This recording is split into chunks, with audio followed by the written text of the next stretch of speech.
Thomas raced down the wrong track. "Bother!" cried Thomas.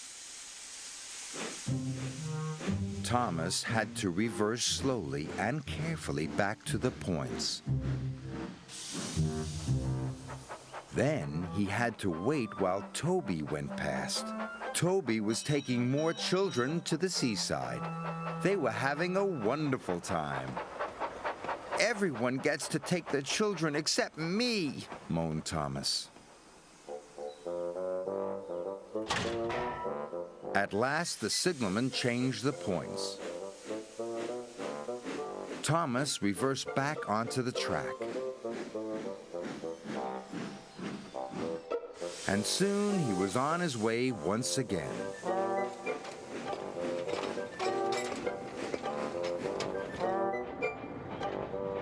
When Thomas arrived at the chocolate factory, it was getting late.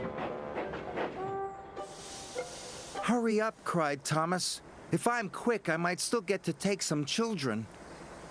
The workmen loaded Thomas's freight car as fast as they could. It was soon filled with heaps of chocolatey cocoa powder. Thomas was ready to go. But the shunters hadn't released the brakes on the freight cars. Thomas pulled as hard as he could, but the freight cars wouldn't move. "I have to hurry," puffed Thomas. He heaved, he huffed, and he puffed, and he heaved so hard. The coupling broke. Thomas shot forward. Cocoa powder flew everywhere. "Now I'll never get to take the children," puffed Thomas. After a long time, Thomas's freight cars were ready. The yard manager had released the brakes, and Thomas chuffed carefully out of the yard.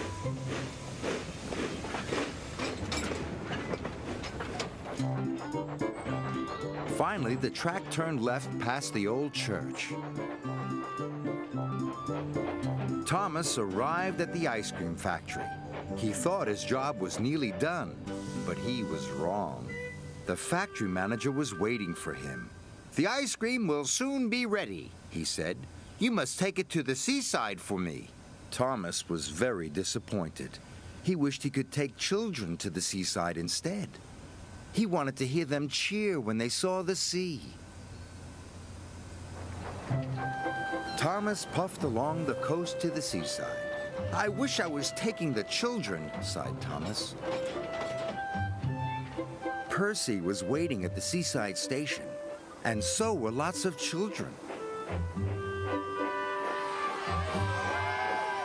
They all cheered as Thomas pulled into the station. Thomas was surprised. "Why are the children cheering?" puffed Thomas. "They're cheering for you," laughed Percy. "They've been waiting for the ice cream." The children were delighted to see Thomas and delighted to eat the ice cream. Thomas loved seeing the children laugh and cheer. Sir Topham Hatt was waiting with the children. "Today you have worked extra hard," said Sir Topham Hatt. "You are a really useful engine." "Delivering ice cream is a fun job after all," puffed Thomas. He was very happy.